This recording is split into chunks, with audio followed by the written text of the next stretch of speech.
You are about to learn one of the biggest secrets in the history of the world. It's a secret that has huge effects for everyone who lives on this planet.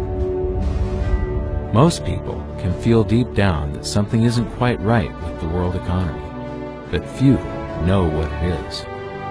Gone are the days where a family can survive on just one paycheck. Every day it seems things are more and more out of control, yet only 1 in a million understand why.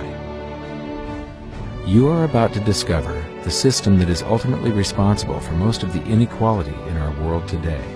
The powers that be do not want you to know about this, as this system is what has kept them at the top of the financial food chain for the last 100 years. Learning this will change your life because it'll change the choices that you make. If enough people learn it, it'll change the world because it'll change the system. For this is the biggest hidden secret of money. Never in human history have so many been plundered by so few, and it's all accomplished through this, the biggest scam in the history of mankind.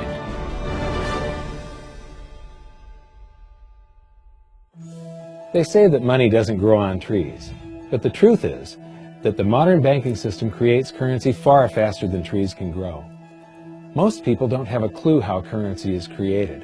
Economists and bankers make it sound so complex that people think they can't understand it. But I'm going to strip our monetary system down to its essence so that you can see the scam behind the curtain and just how it affects you. Every modern society creates currency in pretty much the same way. But since the US dollar is the majority of the world's currency, I'm going to use the United States as our example. It all starts when some politician says, "Vote for me and I'll make sure the government provides you more free stuff than my opponent will." But there's no such thing as a free lunch. So to provide that supposedly free stuff, the politicians vote for the country to spend more than its income. This is called deficit spending. To pay for that deficit spending, the Treasury borrows currency by issuing a bond. So what's a bond? If you think about it, a bond is really nothing but a glorified IOU. It's a pretty piece of paper with numbers printed on it that says, "Loan me $1 trillion today, and I promise over a 10-year period I'm going to pay you back that $1 trillion plus interest." But what you need to understand is that Treasury bonds are our national debt. These glorified IOUs are to be paid back by you and I and our descendants through future taxation. Therefore, when the government issues a bond, it steals prosperity out of the future so that it can spend it today. The Treasury then holds a bond auction, and the world's largest banks show up and compete to buy part of our national debt and make a profit on it by earning interest. You'll notice that as we move through this process, the big banks are there, taking a cut every step of the way.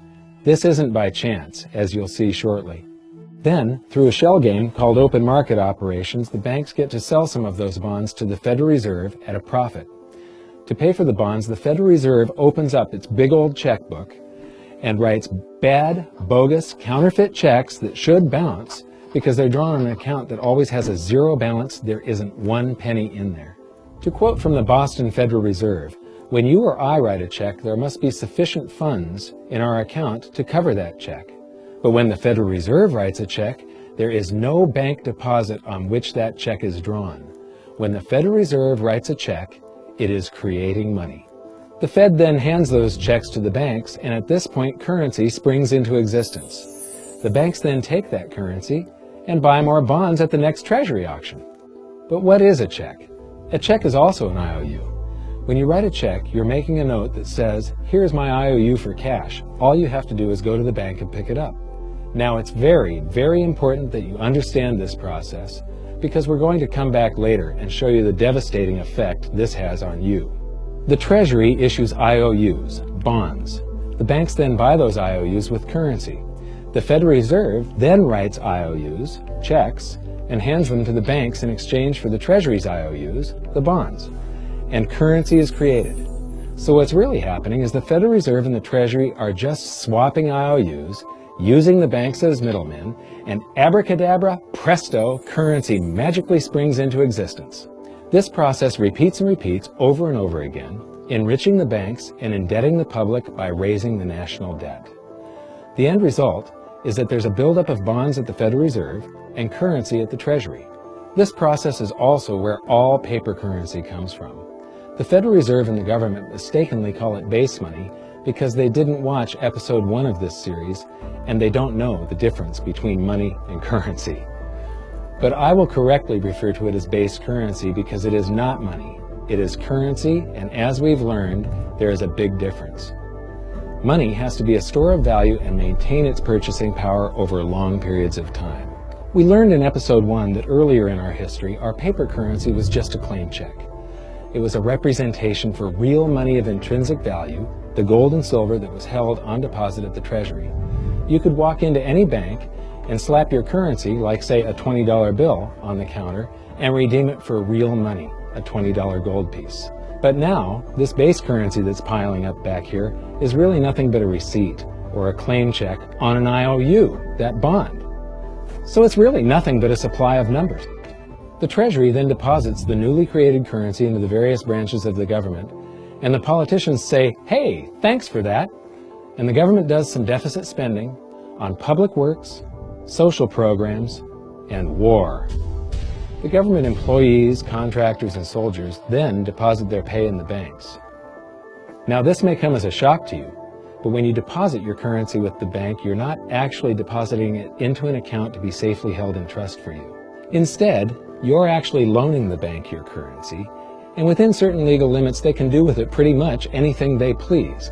This includes gambling in the stock market and loaning it out, at a profit, of course. Now this is where the machine of currency creation really gets cranking, because this is where something called fractional reserve lending comes into play. Fractional reserve lending is exactly what it says. The banks are allowed to reserve only a fraction of your deposit and loan the rest out. Although reserve ratios may vary, I'm going to use a 10% reserve ratio as our example. If you deposit $100 in your account, the bank can legally take $90 of it and loan it out without telling you. The bank must hold $10 of your deposit in reserve just in case you want some of it. These reserves are called vault cash. But why does your bank account still say you have $100 if the bank has stolen $90 of it? Because the bank left IOUs it created, called bank credit, in its place. Now I know this sounds crazy, but here it is in black and white from the Fed. Commercial banks create checkbook money when they grant a loan simply by adding new deposit dollars in accounts on their books in exchange for a borrower's IOU. These are nothing but numbers that the banks type into their computers. And even though these bank credit IOU numbers are very different from base currency numbers, because they only exist in computers, they are still currency. So now there is $190 in existence. Now the reason people take out loans from the banks is to buy something. They're going to buy a house or a car or something like that. So the borrower takes the $90 that the bank loaned to him from your account, and he pays the seller of the item.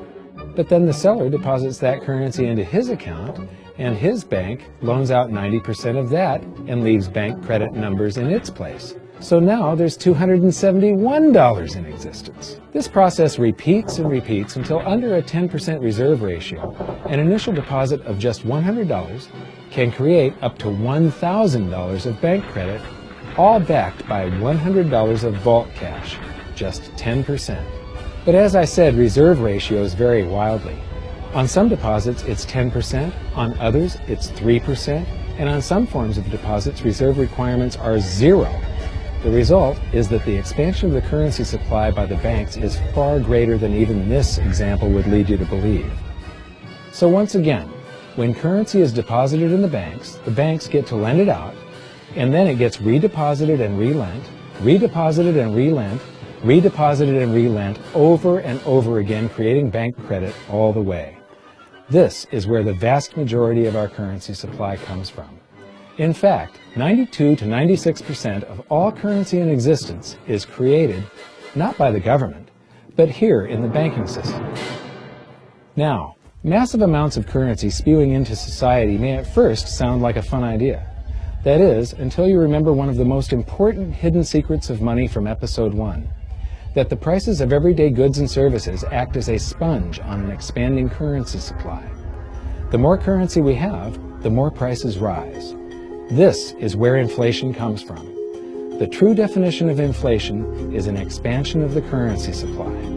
Rising prices are merely the symptom. So our entire currency supply is nothing but a couple of bucks whipped up in this hocus-pocus scam where the Treasury and the Federal Reserve swap glorified IOUs, and a bunch of numbers that the banks just type into their computers. That's it. That's our entire currency supply. It's nothing but a supply of numbers. Some of them printed, most of them typed, and there is nothing else. But if you thought that was crazy, get ready to enter the twilight zone of modern economics. We work for some of that currency supply.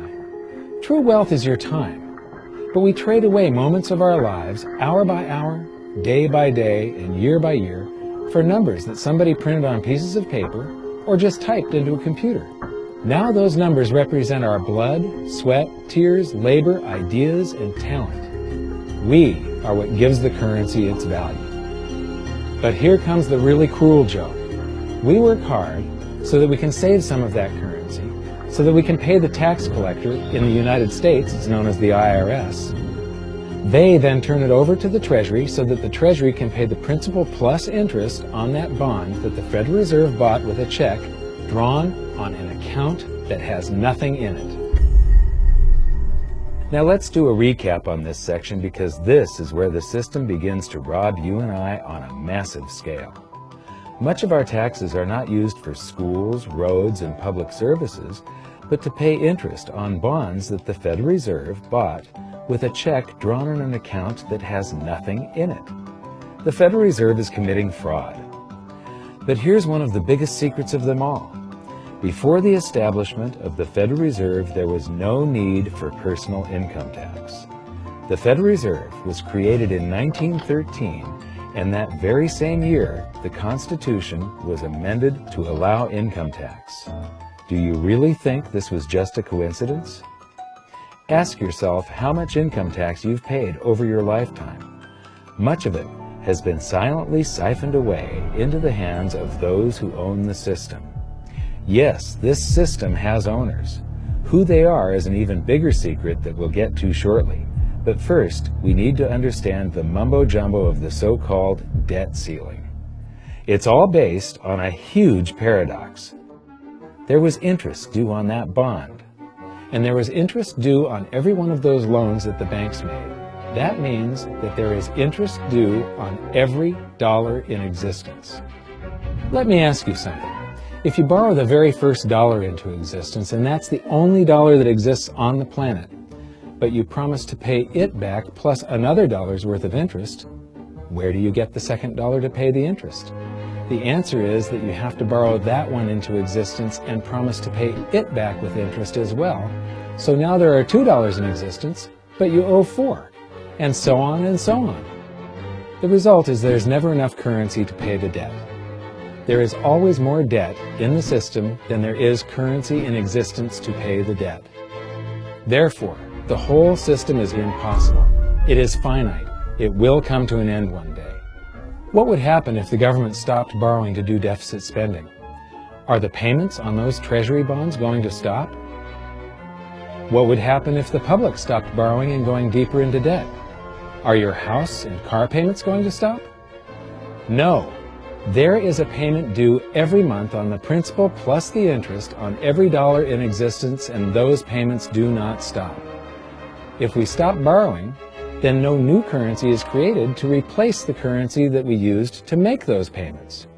Whether you're making a payment on a loan or paying tax to make a payment on a bond, the portion of the payment that goes to pay off the principal extinguishes that portion of the debt. But the debt also extinguishes the currency. Currency and debt are like matter and antimatter. When they meet, they annihilate each other. If we just pay off the principal only on all the loans and bonds that exist, the entire currency supply just vanishes. So if we don't go deeper into debt every year, look what happens. The whole thing goes into a deflationary collapse under the weight of those payments. Politicians and pundits alike talk about balancing the budget, paying down the debt, and living within our means. They don't understand that that is deflationary. It is impossible to do under our current monetary system without collapsing the whole economy. This is why any talk of a debt ceiling is not only ridiculous, it's delusional. The system is designed to require ever-increasing levels of debt just to continue.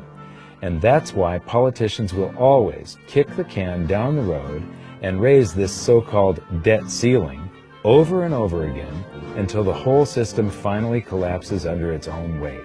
In other words, they don't want it to collapse on their watch. The Founding Fathers of the United States knew the dangers of central banking and fought to free themselves from this very thing. The Revolutionary War started out as a tax revolt, but now we must pay tax just to have a monetary system. Having just suffered through the hyperinflation of the continental dollar, which was printed into oblivion to finance the Revolutionary War, they understood the dangers of fiat currency and debt-based monetary systems. So to protect future generations from institutional theft and out-of-control government, they wrote into the Constitution that only gold and silver can be money for the simple fact that you can't print them. Our current system is not only unconstitutional, but it robs us of the liberty and prosperity our forefathers fought and died for. We are all feeling the effects of ignoring the Constitution right now. By forcing more currency into circulation, our purchasing power is diluted. Inflation is a slow and insidious stealth tax that is simply the result of this debt-based monetary system. This system empowers and benefits those who create the currency and receive it first, as they get to spend it into circulation before it has an effect on the economy. They're stealing purchasing power from you and transferring it to the banks and the government every hour of every day because of this false monetary system. And it's not like the people at the top don't know this. To quote the Federal Reserve, the decrease in purchasing power incurred by the holders of money due to inflation imparts gains to the issuers of money. This is a fraud. It is a pyramid scheme, it is a Ponzi scheme, it's a scam, and it's a lie. Our entire monetary system is nothing but a form of legalized theft. But here's the biggest con job of them all. The Federal Reserve is not federal. It has stockholders. There is no federal agency that has stockholders. What's a stockholder? A share of stock represents a percentage of ownership in a corporation. So the stockholders are the owners of that corporation. Therefore, the Federal Reserve is a private corporation with owners. And you can see it for yourself if you go to the Federal Reserve's website, and it will say, the stockholders receive an annual dividend of 6%. Now, we know that the stock in the Federal Reserve was originally issued to the largest banks in the United States. But because of mergers and acquisitions through the years, you can't actually trace who owns the stock in the Federal Reserve. That's a very closely guarded secret. My guess would be that the owners are those primary dealers, the banks that get to make a profit by selling part of our national debt, those bonds, to the Federal Reserve, who buys them with a check from nothing. Then we pay tax to pay the principal and the interest on those bonds so that the Federal Reserve can pay the banks a 6% dividend. Don't be alarmed if you don't quite comprehend the deception of this system at first glance. Very few people do. It is purposely complex. The economist John Maynard Keynes once wrote, "By this means, government may secretly and unobserved confiscate the wealth of the people, and not one man in a million will detect the theft." I believe that presented correctly, anyone can understand this system, regardless of how complex it is. So let's do a recap and break it down even more. The way the system works is that, step 1, the government creates glorified IOUs. These bonds increase our national debt and put the public on the hook to pay it back. Step 2, IOUs are swapped to create currency. The Treasury sells the bonds to the banks. The banks then turn around and sell our national debt at a profit to the Federal Reserve, which they probably own. The Federal Reserve then opens its checkbook that doesn't have a penny in it and buys those IOUs with IOUs that it writes, checks, on a checking account that has a zero balance. Then they give those checks to the banks and currency just springs into existence. And then the whole process repeats. This results in a buildup of bonds at the Federal Reserve and currency at the Treasury, which is really just a supply of numbers. The Treasury then deposits the numbers in the various branches of the government, and we get to step 3. The government spends the numbers on promises, public works, social programs, and war. Then the government employees, contractors, and soldiers deposit their pay into the banks. And we get to step 4, where the banks multiply the numbers by magically inventing more IOUs through fractional reserve lending, where they steal a portion of everyone's deposit and lend it out. That currency gets redeposited, and then a portion is stolen again. And the process repeats over and over, magnifying the currency supply exponentially. Then we work for some of those numbers, which brings us to step 5, where our numbers are taxed. We pay tax to the IRS, who then turns our numbers over to the Treasury, so the Treasury can pay the principal plus the interest on bonds that were purchased by the Federal Reserve with a check from nothing. Then we get to step 6, the debt ceiling delusion. The system is designed to require ever-increasing levels of debt and will eventually collapse under its own weight because politicians always kick the can down the road. They don't want it to collapse on their watch. And finally, step 7, the secret owners take their cut. The world's largest banks own the Federal Reserve. Those banks make a profit selling our national debt to the Fed.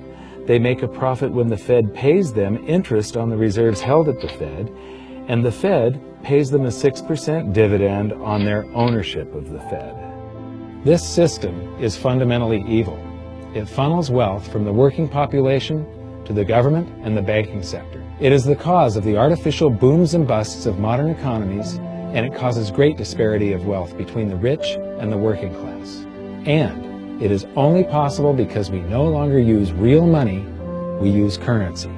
But worst of all, it is a form of enslavement. Bond is the root word of bondage. Whenever a government issues a bond, it is a promise to make us pay tax in the future. Nobody asked you if you wanted to pay tax today for the prosperity we all enjoyed in the last century. Nobody is asking our children if they want to work hard in the future to pay for the prosperity we're enjoying now. George Washington once wrote to James Madison, "No generation has the right to contract debts greater than can be paid off during the course of its own existence." By stealing prosperity from tomorrow so we can spend it today, we enslave ourselves and future generations. Now this all sounds pretty bad, but there is great hope, for you are the greatest threat to this false monetary system. This system relies on the public being ignorant of its workings. Please share this knowledge with everyone you know, because an informed public that fully understands the system can build a better future for generations to come. And now I leave you with this quote, widely attributed to a former director of the Bank of England. The modern banking system manufactures money out of nothing. The process is perhaps the most astounding piece of sleight of hand that was ever invented. Banking was conceived in inequity and born in sin. Bankers own the earth. Take it away from them, but leave them the power to create money and control credit, and with the flick of a pen, they will create enough money to buy it back again. But if you want to continue as the slaves of bankers and pay the cost of your own slavery, let them continue to create money and to control credit. This is the Federal Reserve in Washington, D.C. It's located on Constitution Street, and that is just as much of a joke as the New York Fed being located on Liberty Street. Both of them are unconstitutional, both of them limit our liberty, and they transfer wealth away from us every second of every day to the Federal Reserve, to the government, and to the banking sector. You are now among the 1 in a million who can detect the theft of your prosperity. So the big question is, what can you do about it? 1. Watch this video until you can describe and teach it to others. Those who understand this system can make preparations for its unavoidable collapse and protect themselves. History shows that those who don't will probably be wiped out. 2. Share this video with everyone, especially those you care about.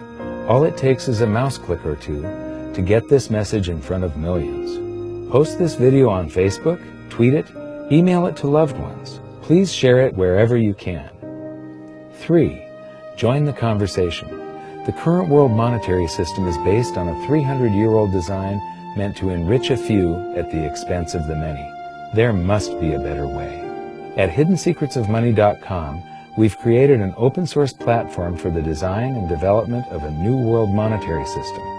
We're calling on every economist, every student, every college, every bright mind, and anyone who cares to join the discussion.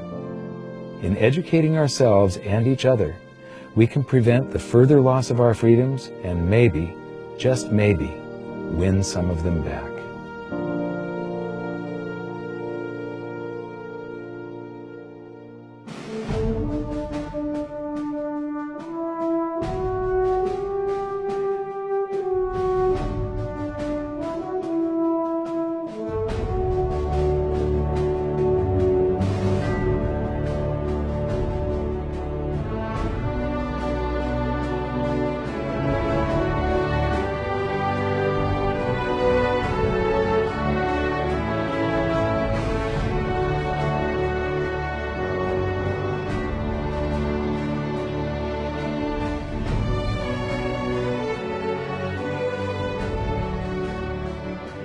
I think your episode 4 is very beneficial, very helpful. It's going to introduce these ideas to a lot of people, and like I've just been talking about, we have to change people's mind, and the more they understand it, the better.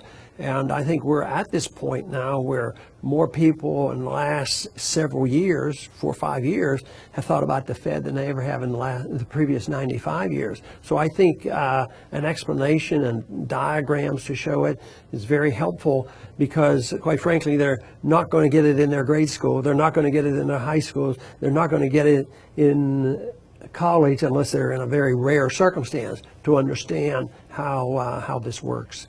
You know, for years before I got involved in really studying gold and some of the things I write and talk about today, I was a monetary economist for decades. You know, in your video, you talk about the primary dealers.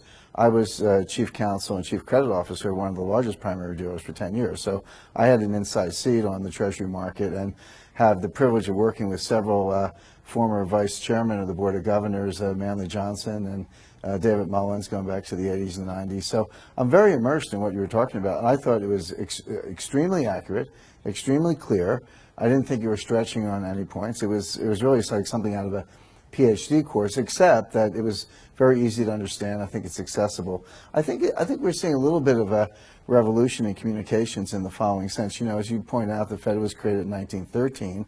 Well, in 1913, there was no web, there was no YouTube, no Twitter. There was really no one to kind of stand up and oppose the Fed, or call them out, if you will, or really get into a discussion that everyday Americans could follow. That's not true now with social media and everything else. You can reach out to millions and tens of millions of people and tell them what's going on. I think you've done that. You've done it successfully. I applaud it. I think this is a great video. I look forward to seeing it again. I know millions of people will enjoy it. Well, as we know, the Federal Reserve believes it can create money out of thin air, not realize money is supposed to represent real products and services. And what people don't realize is when the Fed does that, in effect, as Keynes pointed out, it's a form of taxation. It's a form of confiscation. And because people don't see it, the politicos get away with it, but it also undermines social trust. It just is corrosive throughout society. We're going to have a lot of turmoil in the coming years, but it's going to be the kind of turmoil that leads to positive things. So don't despair.